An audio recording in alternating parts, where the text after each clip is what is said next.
Hey everyone, welcome to BrickVault. This is Mike, and today in front of us we have the newest 20th anniversary edition Slave 1. That is set number 75243. Inside the box you will find 1007 pieces, 5 minifigures plus the collectible 20-year anniversary Leia, and the pricing right now stands at $120 in the US, £110 in the UK, and 120 euro wherever the euro currency applies. LEGO did release a fair share of Slave 1s over the years. This one, according to the box and to the idea behind this set, is a recreation or re-release, not entirely because it's a completely redesigned model of the old 7144 Slave 1 from the year 2000. Actually, this is mostly based on a different Slave 1 that was released later. We're gonna do a comparison in a second, so you guys will see some of the differences and familiar things. Definitely a ship that was recreated a ton of times, and it shows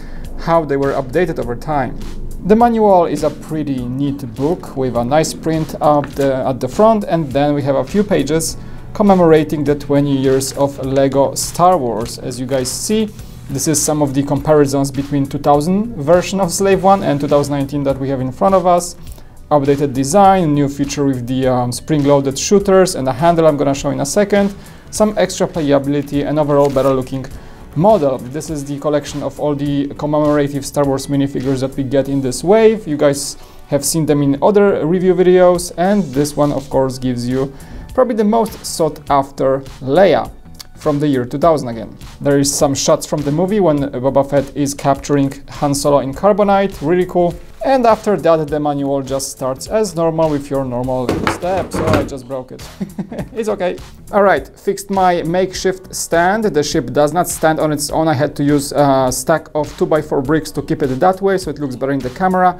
But anyhow, for the looks itself, it does look good. For me, it is somewhere between the UCS Slave 1, which is one of our favorite ships in this studio right now, and maybe that Cloud City Slave 1 that came out just in the previous UCS set. I like these the most so far, and I think in this scale, Slave 1, the updated version, might be a strong contender for the best looking version of the ship. Actually, let's bring those guys up right here on the table so you guys can see what I'm talking about. Hold on one second. Alright, so here they are lined up. I do not have the oldest versions, and also we don't have the one that is mentioned in this set as a remake. I have the 2010 version of Slave 1, that's this guy right here. So you guys see that's the most comparable ship to the new one there in the back. Then we have the UCS Slave 1, which is probably the, of course, ultimate version of this ship, and everybody should have one at least. It's just an excellent model. And also I also put the my favorite from the last year, or actually this year, the Slave 1 from Cloud City, the new Cloud City Master Builder series set. So you guys can see at least the size comparison, the detailing comparison maybe a bit. The 2010 set had a bit more playability to it, I gotta be honest with you. It had a few extra storage compartments, few extra functions like pop-up missiles. There was like a rack of missiles inside the ship that was like opening, and you can just punch the missile. Oh, I just broke this one. No, don't look at it. a bunch of missiles you can push through with the mechanism in the back. And well, it was a bit different than the set we have today. Speaking of that, let's just take one wide more look at the entire collection, not the entire, but for Slave 1 collection, and get inside the details of this really cool set. Okay, now you guys can see what's that makeshift stand I made. Just a bunch of 2x4 bricks. I'm gonna remove it right now so we can actually take a look at the ship as it's landed. Again, looks are excellent. The shaping here is top-notch. I gotta say, you guys, that this was very enjoyable set to put together. There is a bunch of really amazing techniques inside that hull, that fuselage. You're gonna be enjoying it. I did. There is a plenty of technique, depending on which language you use, but they work in such a great fashion, and there is not much difficulty to it. Achieving that angle of the main fuselage is actually pretty decent. There's a very decent way to do it. You're gonna have to find out yourselves. Involves a lot of technique and also very clever connections inside. Also the wings on the side have some super awesome gribbling in there. I enjoyed this part a lot. And a few other things that they did so right in this set that I was pretty amused while building it. Also, the manual even mentions that there is a special slope designed specifically for this set. I think they are mentioning this somewhat of a corner wedge that is making up both of the angles on both sides of the ship. I think that's what they meant. I think this brick actually appeared in the one of the Overwatch sets, but I'm not really sure about that. But they mentioned there's a new slope specifically for this ship to get this shape right. Few things that you may notice is that the ship has a handle in the back, and this is actually a good point to say right now because this is the main feature that people will most likely enjoy. So just pick it up. There's a handle in the back. Let me just zoom out a bit so maybe you guys can see it better. Just move that stand, and basically you hold it as like a swooshable object, basically, which is really cool. It's super solid. It does retract. If you don't wanna, if you wanna do it in the landing mode, then you just push it back in, and it just lines up with the body of the ship. If you wanna fly it, they call it the flight mode. Just push it up, grab it, and in that mode you also have access to triggers, which just shoot the projectiles in the missile bay in front of the ship. Boom, there you go.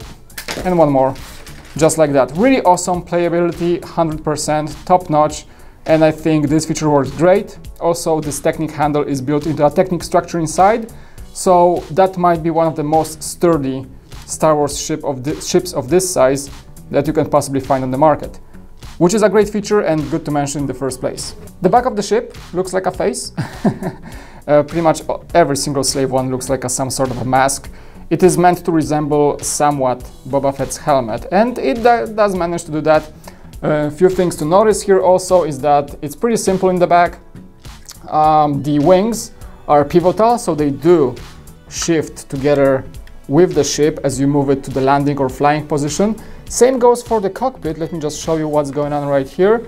The cockpit is pretty open. There is a bunch of stickers that I'm not sure you guys can see, but stickers actually work pretty nicely, and the cockpit basically pivots as you move the ship, which is a feature that we all see from the movies when Boba Fett is flying this thing. The thing I do not like, however, here in this front of the ship is that the guns, the iconic front cannons, are not coaxial, so they move separately, which is like in the Slave One from UCS version. You had them connected, so the angle is always the same. Here, unfortunately, it's really easy to just flip them, and they just look weird in that way. I wish this was connected together so it just would work better.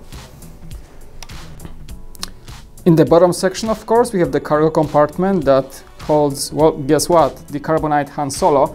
This one is pretty well hidden compared to the other versions of Slave One. It's very well flushed together with the bottom fuselage of the ship. Opens up, there's a space to slide in the Han Solo in Carbonite. There's the same version, same mold that we used to have in a few sets back in the day. Just slides in, just gets in there. There is no like snapper connector or anything, just slides in, rests there. And once you close it, it doesn't go anywhere, which is pretty awesome. Other than that, you can see again the shaping of that disc in the back, the iconic red disc. I think they got it pretty darn right with all those new slope elements and just a few stickers to like maybe add some gribbling to it, some minor detailing, but nothing much more than that. Plus, I really appreciate the fact that as your usual Slave One goes, the shaping, the actual color scheme for the body is actually made with mostly bricks with just a few stickers in the front to add some extra detailing, but most of it is just sand green, dark green and dark bluish gray to get the color right. Plus the shaping here is another great thing I would love to mention, because those techniques used to get this angle right along with this plate and some of the detailing around the cockpit area and the canopy is top-notch building. You guys will really appreciate again building this ship. You will find out how cool it is to put together. Now, getting into the minifigs department, we have some solid options here. I mean, most of the figs are remakes from the previous sets, so it's a commemorative set. After all, we get the Leia, we get 4-LOM and Boba Fett, of course. Then there is Zakas, finally, the last of the bounty hunters that never appeared in a Lego set. Now he's here, and then we have Han Solo. So let's bring out our makeshift stand for minifigures and let's show them in all the detail. First of all, Leia, basically a recreation of the old minifigures, so nothing much to say here. You get the 20 years Star Wars print in the back, which makes her and other minifigures from this wave exclusive, and that's the main reason people are gonna get it. Well, if you don't have the old Leia, here's the perfect recreation plus the print. The iconic hair, the face that was quite recognizable for many years in the Star Wars line, and the old type of her blaster before they even had any molds for the guns and for stud shooters. This is just the infamous bullhorn that people call it, and appeared in all the old figs from back like 2004, if I remember correctly. Here she is, the most collectible probably of them all because of the set price. Moving on to Boba Fett. He is not exclusive in this set as far as I'm concerned. The same print that we used to have in the previous models of this guy. Basically, there is no better way to make Boba Fett anymore. I mean, that's the most printed, the most detailed minifigure of most Star Wars minifigures you can find. His armor version was pretty much perfected over the years, so there is not much here to it. He comes with the jetpack, his scabbard, or sort of a cape that he's wearing, and the helmet that has seen different iterations and minifigures in the long run, so there is not much of an update here. But here he is, of course, the classic guy for your Boba Fett Slave 1 set. 4-LOM might be exclusive. I'm gonna have to check if the slight details on his print for the armor are updated. I think they might be. I'm gonna have to check our collection to confirm that, but I'm considering him exclusive at this point. Maybe not, we're gonna have to check. The head mold is excellent, one of my favorite alien molds for Star Wars, with those copper eyes with excellent detailing, and overall this dark metallic color of the head makes him one of the most unique alien figs from Star Wars you can get. Printing all around is very decent as it comes for those bounty hunters, and he comes with a long rifle. And here is the guy that Jack was waiting for the most, the last of the bounty hunters from that famous Star Destroyer scene, Zuckuss. Finally, we have him complete the cycle. He comes with a build mold for the gun, and also pretty excellent print, I gotta say, for the body. You can see his armor with those weird breathing apparatus or tentacles, whatever those are, pretty much matching with his mold of the head, with those weird limbs that he has below what seems to be a mouth. Excellent head mold overall. Star Wars is really into getting those crazy alien molds. He looks very creepy, but quite accurate to the source material. We also get that new sloped piece for his lower part of the body and print all around, which makes him quite a detailed minifigure, only missing prints on the arms. So finally, Zuckuss is here, and another great reason to get this set. And finally, we have Han Solo. I'm not sure if he's exclusive or not. I don't think there's anything special about him, just a blue jacket, his normal pants with the printed holster, and I think he also gets two face expressions. Correct, there is the more serious one and the happy one. I think that head was appearing in a number of sets already. Of course, you also get the commemorative plaque with 20 years anniversary Princess Leia. I should have mentioned that. It comes with a sort of a stand build for that. And Han Solo in Carbonite is your usual mold that I think we have gotten at least 4 or 5 times in different sets so far. A quick summary for me personally is that this is the third or even second best Slave 1 that you can get right now in the LEGO market. My favorite still remains the UCS version, followed by the midi-scale version from the Cloud City from the new set.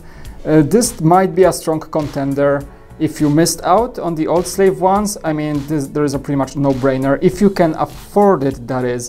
The set is $120 in the US, 1,007 pieces. You do get the old version of Leia plus some commemorative prints. Zuckuss is an excellent addition to this set, and the build is very, very decent. I mean, it looks great, updated shaping, updated bricks, much of an update, almost like an entire redesign. I'm not sure what they're trying to base it off a very old year of 2000 set, because it's basically nothing even close. I think they just wanted to keep it within that 20th anniversary commemorative set era. It more resembles the 2010 set, to be honest with you. But I don't really mind whatever they put on the box. It's their idea. For me, it's just an excellent set as a standalone overall. For Boba Fett fans and whoever is not having the UCS Slave One yet or just want to expand their collection, I think this choice is excellent if you can accept the price, because these sets are a bit pricier than your usual set. Pretty much as always with Star Wars lately, there is a bit of a $10-20 up mark compared to the brick value of the set you get, but still you get some big molds and stuff, and the minifigures still are an excellent choice. If you're not the hardcore collector, maybe you have some of these already, but still it's very much worth it, at least for somebody who's really serious about collecting Star Wars. Anyhow, this was the 20th anniversary edition Slave One review. I hope you guys enjoyed it. I had a blast building this set and reviewing this for you. Highly recommend it, honestly, if you can, again, swallow that price, but you're gonna be happy once you do. I did enjoy it a lot, and yeah, thanks so much for watching. Appreciate you guys a lot. As always, if you enjoy our videos, don't forget to leave a like, subscribe, and click the bell button to get notified for the new videos that we make on a constant basis. Thanks so much for watching again. It was Mike, and I'll see you next time on Brick Vault.